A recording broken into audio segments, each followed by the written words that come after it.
अखिलेश यादव कन्नौज से लड़ना लगभग उनका तय है, लेकिन सुब्रत पाठक का एक बहुत बड़ा पॉलिटिकल स्टेटमेंट आया है। कन्नौज अब एसपी का गढ़ नहीं है, समाजवादी पार्टी का गढ़ नहीं है, चुनाव में अब मजा आएगा, यह कहा है सुब्रत पाठक ने। तेज प्रताप होते तो मजा नहीं आता, अब अखिलेश के सामने लड़ाई लड़ने का मजा आएगा, कैंडिडेट अच्छा हो तो लड़ाई अच्छी होती है, यह कहा है सुब्रत पाठक ने, जो सिटिंग मेंबर ऑफ पार्लियामेंट है कन्नौज के। कन्नौज सपा का एक समय पर गढ़ होता था, लेकिन बीजेपी ने बीते चुनावों में उसको छीन लिया था। हमारे साथ इस समय डॉक्टर अजीज खान है। अजीज खान साहब, क्या कहना चाहते हैं आप? आखिरकार अखिलेश जी आ गए मैदान में, घबराहट बढ़ गई, सुब्रत पाठक जी की घबराहट बढ़ गई। अमीश भाई, ये जो बोल रहे हैं ये डर से बोल रहे हैं, उनको लगा कि अब हाथ से सब कुछ चला जाएगा। एक बात आप जानिए कि माननीय अखिलेश यादव जी इस देश के बहुत ही लोकप्रिय नेता हैं, बहुत लोकप्रिय नेता हैं, उनको लोग पसंद करते हैं। और आज उत्तर प्रदेश में जो स्थिति समाजवादी पार्टी की बनी है, यकीनन मैं कह सकता हूं चमत्कार हुआ है। इस प्रदेश की जनता ने बीजेपी के तमाम कारनामों को उजागर कर दिया और इन्होंने जो झूठे वायदे किए थे, दावे किए थे, उसका पोल खुल गया। आज जनता त्रस्त है, नाराज है, उसको ये लग रहा है कि अब मुझे बदलाव करना है, और इस बदलाव की लहर में हमारे नेता कन्नौज से चुनाव लड़ने जा रहे हैं। ये जो आप रोड शो देख रहे हैं, ये भोपाल का रोड शो है, ऐतिहासिक रोड शो हो रहा है प्रधानमंत्री नरेंद्र मोदी का। भोपाल की तस्वीरें आप इस समय देख रहे हैं, ऐतिहासिक रोड शो हो रहा है, जिसमें मोहन यादव भी हैं, सूबे के मुख्यमंत्री हैं, वो तस्वीरें आप देख रहे हैं। ये रोड शो में आप दोनों तरफ देखिए पटा हुआ है, और भीड़ बता रही है कि कितना स्वागत हो रहा है प्रधानमंत्री नरेंद्र मोदी का। लेकिन अखिलेश यादव लोकप्रिय हैं और इसीलिए घबराहट बीजेपी की बढ़ गई है। डॉक्टर सुधांशु त्रिवेदी,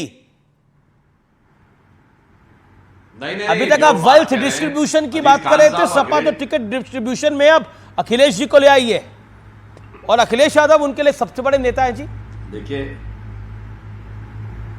देखिए मैं एक बात कहना चाहता हूं कि अजीज खान साहब ने बड़ी अजीज बात कही है, गजब का काम किया है अखिलेश यादव जी ने। मुलायम सिंह यादव जी क्लियर मेजॉरिटी 2012 में दिलवा के लाए थे और अखिलेश जी को मुख्यमंत्री बनाया। अगले चुनाव में वो 55-56 सीटों पे ले आए थे, और दूसरी बार भी सरकार नहीं ला पाए। अभी तो लड़ने का साहस नहीं जुटा पाए। अब अगर हिम्मत बटोरी भी है तो परिवार के ही एक सदस्य से कह रहे भैया तुम अलग हो जाओ तो हम यहाँ पे चुनाव लड़ देंगे।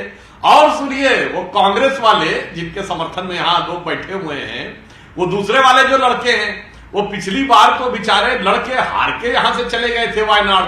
अब इस बार तो चुनाव से पहले ही उनकी माता जी, यानी कांग्रेस की राजमाता जी सोनिया जी ने राज्यसभा का रास्ता चुन लिया, और वो कह रहे हैं बीजेपी की पहले 180 आ रही थी, अब 150 आएंगी। अरे भाई, और अखिलेश जी कह रहे हैं ठीक है, लेकिन सुधांशु एक सवाल है, सुधांशु मेरा एक सवाल है आपसे, मेरा एक सवाल है, ये सवाल सुधांशु जी बोलिए सुधांशु जी। एक लाइन कह दूं, अगर इतनी हिम्मत होती तो सोनिया जी रायबरेली से पर्चा भर के चली जाती, जैसे राज्यसभा में हो गया वैसे जीत जाती, और राहुल गांधी पर्चा भर के चले जाते। तो बहुत साफ है, गिरते हैं शहसवार ही मैदान जंग में, वो क्या गिरेंगे जो घुटनों के बल चले, ये तो गिरने लायक भी नहीं। ओके, अजीज खान आप आ रहे, आपसे मैं जानना चाहता हूं, प्रधानमंत्री मोदी ने घुसपैठियों की बात करी, लेकिन अभी थोड़ी देर पहले आचार्य प्रमोद कृष्णम ने भी ट्वीट करा है कि आप संपत्ति तो छीनकर घुसपैठियों को दे सकते हैं, लेकिन ऋषि मुनियों की तपस्या कैसे देंगी?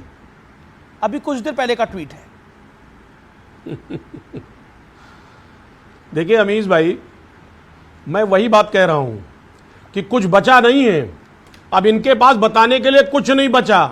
हिंदू मुसलमान, अभी पाकिस्तान की भी एंट्री होने वाली है, जल्द एंट्री पाकिस्तान और जिन्ना का भी होगा। एक बात आप जानिए, अगर वाकई में आपकी उपलब्धि रही तो आप अपनी उपलब्धियों पे बात करिए, लेकिन घुसपैठी, मुसलमान, पाकिस्तान से कोई मतलब नहीं है। जब घुसपैठी की बात हो रही है, जवाब दीजिए जो आपने 10 साल पहले वादा किया था। लेकिन यूसीसी को चिदम्बरम कह रहे हैं यूसीसी आएगा तो हम यूसीसी को हम रद्द करेंगे अगर हमारी सरकार आएगी तो। घुसपैठियों की बात हो रही है, कह रहे हैं देखिए इसकी बात हो रही है। सुधांशु त्रिवेदी, मैं ये कहना चाहूंगा अजीज खान साहब आपसे भी, और आपके जो दर्शक देख रहे हैं, राहुल गांधी की जो तथाकथित न्याय यात्रा थी, इसको जरा आप देखिए, इसकी शुरुआत जहां हुई थी, सबसे ज्यादा भीड़ कहां दिखाई पड़ी?